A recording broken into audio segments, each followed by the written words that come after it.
I had a very interesting question on our live stream, which, I love these questions, by the way. It makes you think about things. Am I prepared to eat my pets in case something catastrophic happens and there's no food?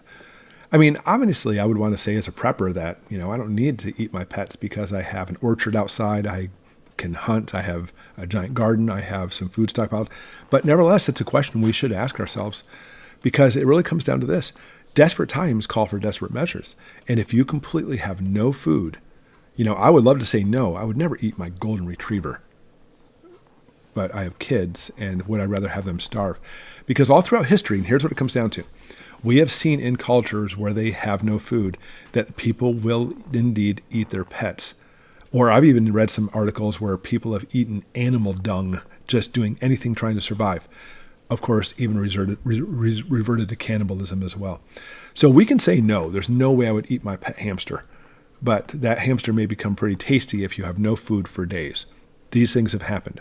So of course, as preppers, and this is not where the video is going, mind you, but as preppers, we want to stockpile. Water, of course, food, rice and beans, canned food, freeze-dried food, emergency food, all these things. Yes, keep doing it. And you should stockpile these. That's great for you and your family. And that's what I do want to get to in this video because resorting to desperate measures is what this video is all about. And hopefully you and I will never experience those desperate measures because we prep. That's why we watch this channel. But what about our neighbors? Can we trust other people? The answer is emphatically no, by the way. Do not trust any other people. That is completely a misguided thing, even if we're talking about family. I mean, I always say there's friends, family, and neighbors. Those are the three categories that are not part of your immediate family. So for me and my wife and my kids, we are our family, but we also have an extended family. We have that crazy uncle and that crazy aunt and all these other people who want to live their life right now in the lap of luxury. Instead of actually stockpiling pasta, they go to Olive Garden. Instead of trying to stockpile cans of corn, GMO corn, forget it, they go to the movie theaters and buy those $25 buckets of popcorn. So they use their money, irresponsibly to go buy stuff other places to live in the lap of luxury, metaphorically speaking, instead of preparing for what's coming. And make no mistake, it is coming. We have major problems coming. All right. So anyways, I want to go through and I want you to first off understand what's coming. We have to be ready for what is coming. And since the people in this channel are definitely on higher thinking, not simply just taking things verbatim, I want to introduce the term for you. Do you know this term? Enlightened self-interest. Here's the official definition. Enlightened self-interest is a philosophy in ethics that states that persons who act to further the interest of others or the interest of groups or groups in which they belong will ultimately serve their own self-interest. And basically the theory goes with this. And I want you to not right away say, oh, no, that's not true. And I want you to think about this. I'm talking about over the next few weeks or months. Think about this. When you see a homeless person on the side of the road and you want to give them something and they're not looking and you slip $5 in their bag and you walk off, even at the most basic form where they don't see you doing it, you say to yourself, oh, I did that for them. I did that. There's a $5 for them. But the theory goes that, no, you really still did it for you. Every single act you do in your life is really to serve you. So how would giving $5 to a homeless person help you? Because you see that homeless person, you feel guilty. And by giving them the $5, even without the homeless person seeing where it came from, you get that feeling of, okay, I feel better by helping them out. So this is actually not quite an argument in philosophy to see if enlightened self-interest is true or not. I personally wholeheartedly believe in it. It's more about getting you to understand the majority of people do think about themselves first. And that's where the danger comes in when it comes to prepping. Because when we see something hitting the fan, some crap hitting the fan or some kind of emergency, at first, it seems like these people, these friends, family, and neighbors are there to cooperate with you, to work with you. And they will. Of course, we're all talking about as far as they're scared. Some catastrophe happens. Maybe the grid goes down and suddenly we have no power. They're scared, they're confused, they're not sure what's happening, they're not sure where we're going to go to next. And honestly, as preppers, it does give you more self-confidence in this situation. So you'll always be looked at as leaders. So they'll come to you because they don't know what to do. Even if you don't announce you're a prepper, you always have the air of being more prepared. In other words, ready for this? These 9 neighbors are scared. You can see they're scared, but suddenly you're not as scared because you're like, yeah, because I've got a whole bunch of food stockpiled or whatever the case may be. But of course, I'm sure in situations with some of your neighbors, some things have slipped out. Maybe they see you carrying giant boxes of food in your house, whatever the case may be. They kind of know you're preppers. Maybe you've even announced it to friends, family, and neighbors, and afterwards you're like, oh, why did I do that? This video is still for you because I want you to understand that there's a way to fix this. I'm going to give you some real tangible stuff toward the end to make sure you understand that, I can diffuse the situations. Because the neighbors, when these situations, they'll talk, what do we do? What do we do? And at the beginning, to be more comfortable, they'll simply just talk with one another and hang out with you because talking with them makes them feel better. Enlightened self-interest. Their interests are there, I need to feel better because everything around me is pretty scary right now. And by talking with you and other neighbors, they're feeling better. But then the food begins to run out. Because I just put out an article yesterday where we talked about the Brits said, the British government, you need to have 3 days worth of food. And I think most people probably have 3 days worth of food. It may not be a lap of luxury food, but they have 3 days worth of food. So they have food a little bit, feed their kids, but it's going to run out very quickly, obviously, because not everybody's a prepper. Not everybody stockpiles. In fact, a very far minority will stockpile. But again, they know you do somehow. There's lots of ways they do. Maybe you told them. But the thing is they don't know is this. How much food do you really have? They haven't been in your basement or your garage or where you're buried in your backyard, whatever. They don't know. So it's kind of hard to say, but they kind of know you have some food. And all they know is they have no food. They're hungry, no food for themselves, no food for their kids. Enlightened self-interest. I need to start looking out for me. I need some food. And that family next door, I don't know how much preppers they are, but they are preppers. I need to get some food. So they come to your door. Hey, I've got some kids here and, we were just over to your house a few weeks ago for a barbecue and we went swimming in your pool and such. And anyway, we're really hungry over here. And I think, do you have some food? Don't you have some food left over? A couple cans of something, a can of corn, a bag of ramen, something, I'll take college food. I don't care. And your emotions will get involved. So for you now, you feel guilty, just like you felt guilty for that homeless person. You feel guilty for this family because after all, they are friends or family or neighbors, and you have enlightened self-interest kicking in for you. You feel guilty that you have food. And here's the worst part about this. You feel guilty for you being proactive, for you taking the edge to do what you need to ahead of time to prepare. But now you feel guilty because your neighbor doesn't have any. And honestly, you may be looking at this and saying, I don't feel guilty for them. Then this video may not be for you. I mean, it still is. I'll show you at the end. There's something you want to look at. But, for those of us who have hearts, sorry, not knocking you people who won't give food away. I want to help neighbors out. I feel bad for them. And so, you know what, neighbor, here you go. I don't have much, but you have some. I don't have much. Here's a can of corned beef hash. Here's a box of pasta, so go make some kind of weird concoction. Off you go. Even if you'd say to them, like, this is my last can of corned beef hash, they know that's not true. You're going to give away your last can of something, your last box of pasta. They know if you give them food, there's more. Even if you say, well, I don't have much, but here's this, you still have more, and they have none. Understand that you are now looked at as being a food source for them. And it's set in their heads. The first day, it's a gift. Oh, thank you. 1 day of food. Thank you. Tomorrow, here they come again. I'd like to ask you now, they're a little more confident this time because you gave them some before. Could I have some more food, please? Yesterday I gave you kind of the last what I had, but no, that's not true at all. So right now I'm asking you, the next thing I'm going to do is I'm going to command you, listen, you need to give me some of that food. I have starving kids next door. It doesn't even have to be that. We always see even like people like a husband and wife who have no kids who are all so self-centered, like, oh, I deserve that food. That is a socialist thought. You worked hard for it. You spent your money on it. You bought it. But now you must share it with me. And as our country seems to be, not even seems to be, is being pushed towards socialism, this is a general consensus thought, by the way, especially in the younger generations. So let's say next door, you have a 25-year-old husband and wife with no kids, and they have a really nice home because they put all their money into the home, and I don't care about no kids in a family. They still believe that your food is their food. This is the general sense and tone in America. It used to be you work hard for what you get. That is your things. You can have it too if you also work hard. That used to be the tenets of America. But now it's you work hard for what you want, but get ready because you're going to be sharing it with everybody else. That literally is the direction we're heading. So desperate times call for desperate measures. That's what's going to happen. So these people are going to come to your house and say, your food is my food. Hand it over. They're not going to ask the next time. Now they're going to demand it. Then from there, they're going to demand it with force. They will say, you will give me that food or else. And you may defend yourself, you may not. All of that's kind of like not even really the point. The point is You can't trust people like this. You can't do that. And this is not fiction, by the way, or something that might come. Understand, this has already happened all throughout history. It's very common. It's a very common scene that we've seen played over and over again in countries where their economy has fallen. So those friends, family, and neighbors, you can't really even blame them. It's just how we're built. It's enlightened self-interest. They're always going to look out for number one. They always want to look out for themselves.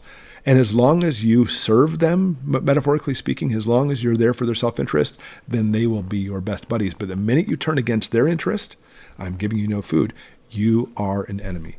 Enlightened self-interest guarantees that they will look at you as an enemy now. Even though the last 3 days you fed to them with some corned beef hash, some ramen and pasta and stuff, now you don't have any food for them. Oh, now it's on. And they will be looking out for number one. They'll be looking out for you because you are now an enemy. Now, I want you to take this whole scenario because food is a huge driving agent. Hungry people become desperate and violent. But it's not just about food, by the way. This is about everything. Because soon the government will be bringing rations. Everything collapses. They have things in place. FEMA actually has food rations they can bring out to people. It's not going to take 3 days, though. 3 days of food for most people that's gone. 5 days, 7 days, what's happening? And the government will eventually start bringing some food. It's not that they can feed everybody. This plan is already laid out with FEMA, though, that they'll deliver these rations to the people. So here they come. They come to your family, friends, and neighbors. And let's say they go to you first. Hey, we got some food packs here. I'm good, thank you. I'm sure some other people, like neighbors next door, they really need it because they're getting really hangry out there, and they're going to start pounding on my door and breaking it down soon. So please get them some. First off, you just told them you got food, you don't need it. Think about that for a second. But they're going to go to those neighbors and they're going to say, look, we got some rations for you here. But did you know that we actually have executive orders in place in emergency situations like right now? We as the government have the right to take food from people who have extra stockpiled food. Clearly you don't have any. Our neighbor told you were very hungry, so here's some rations. But oh, wait, just a minute before I give this to you. Who here has some food? Which one of your neighbors has some stockpiled stuff? Can you at least tell us? Because we want to make sure that it's all shared among everybody. This is a socialist country, and this is the United States of America, after all. And we want to make sure we help out everybody. So, who you want this food? Just tell me who it is. They're going to rat you out in a second. They're going to say, look, right over there, those neighbors, they gave me some food, but after a few days, they wouldn't give me any more. I know they have more because I've been watching them through the windows for the past few months, and they've been bringing it in by the carload. I know they have more food. You need to go over there. They're going to rat you out. Enlightened self-interest comes into play with this, by the way, because when you see desperate times in your country in trouble, you feel, it's all emotions, by the way. This is why I always tell everybody, don't ever go with emotions. It'll steer you wrong. But they feel an emotional situation where they need to do their country right because I love you, country. No, because you're feeding me with rations because I didn't prepare ahead of time. And the government will use that, by the way, because this is what governments want. They want control. We saw this happen. This is the norm in Nazi Germany, by the way. Neighbors, kids playing together, families having fun going to barbecues together each weekend, kids having fun going to school together. And then those were the first people to turn them in. Friends, families, and neighbors were turned in by their neighbors, their family even, because they were not going along with the program. And you don't think that's going to happen here? Of course it will. Think about it this way. What does the government want? They already have everything. They already have money and everything else. They want control. They want control. They want power. They want it over everybody. They want to take care of everybody and to take care of you, take care of your friends and family neighbors. That's called socialism. And especially in our modern times, that's the way America is going. They want to be the one taking care of you, like a nanny state.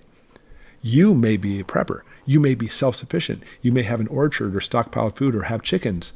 They don't want that. They want you to depend on the government because, simply put, if you depend on yourself, then you can give your finger to the government and say, I'm not going to do what you want.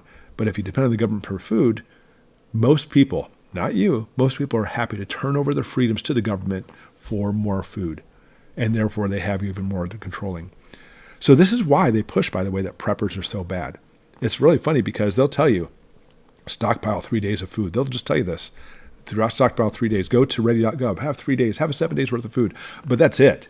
If you go beyond that, you're a prepper, you are nuts, you're a hoarder, you're a threat. That's how they look at you.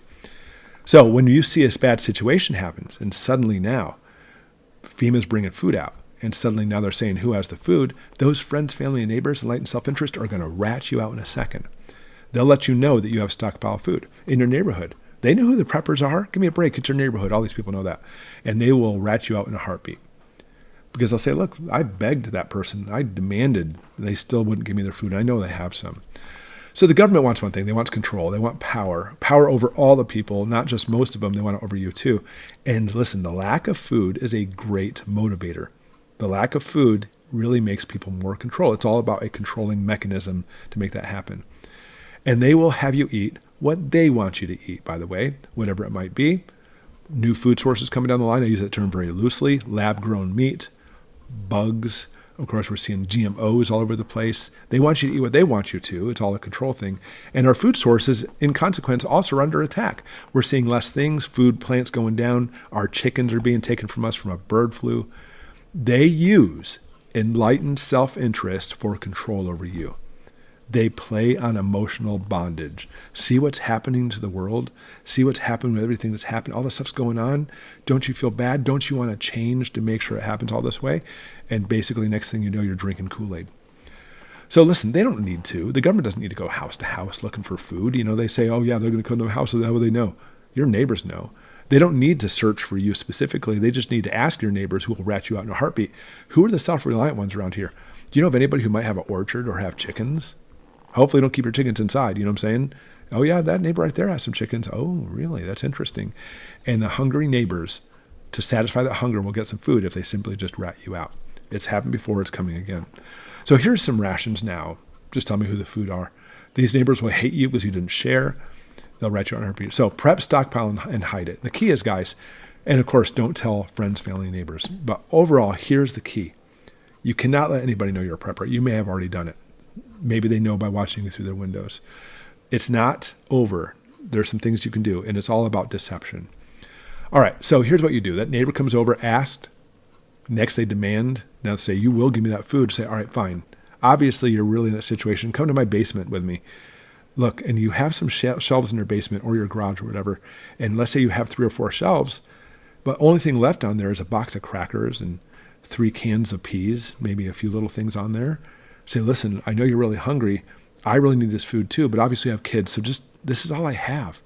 Can't you at least leave me a can of peas and you can take the rest? Or if they demand it, fine, take all of it. I don't know what we'll do. We'll go out and forage in the woods or something. You want to make it look like that's all you have. But that's the deception. If you simply kept all your stuff in one area, once they find it, it's theirs. So what you do is you put out there what you want them to see. You decide what they see. They only have a few foods on those shelves, but really the rest of your food is hidden somewhere else. It's in your walls. It's buried. This sounds crazy, doesn't it? But I'm sure the people in Nazi Germany thought the same thing too, as they came searching house to house for everything. Governments do this. This is history. This is not hyperbole. And people think, oh boy, Goshen prepping, you're nuts for this. It's not me making this stuff up. This is stuff that literally, why would they make executive orders to confiscate your food if they didn't plan on using them in the future? That's not what the government does. The government's all about control. So yeah, have 5 days worth of food, but have it out where the shelves, your neighbors can see those shelves and say, look, I had more, but I ate it all. It's all gone. So when they ask, beg, and demand for your food, bring them in, show them the shelves and say, listen, those 3 last cans of raviolios, can you at least let me have one? You can have 2. We've been neighbors. We used to barbecue together. Play on their enlightened self-interest. Make them feel bad and say, oh my gosh, I really thought you had the food, but you're just in bad shape as I am. So yeah, I'll just have 1 can of raviolios. You can have the other one, and we'll split the third and do that. And you're like, put on the act, really play it for all it's worth. You know what? This is all I have, and you're my friend, and I want to share with you. Because the thing is, the government, those friends, family, and neighbors all play on your emotions because of enlightened self-interest. You need to do the same. If you basically are stoic, it's all I have is 2 cans, take them. You're looking around like this, they're not going to believe you. So make sure you play on that. And because the thing is, if you put up a fight, they're going to rat you out in a heartbeat. You have to be really careful about that. So even if the government doesn't come looking, let's say the government does this, they don't enact those executive orders, your neighbors will still know you have tons of food and you won't share, and that's going to cause some major problems because, again, desperate people become violent. Don't let this happen. First off, don't let anybody ever know you're a prepper. Don't let them know that has there. But if you do, you have to make it look like when the time comes and crap hits the fan, you don't have anything either. That's the only way to get past this. Thanks for watching, everybody. We'll see you tomorrow.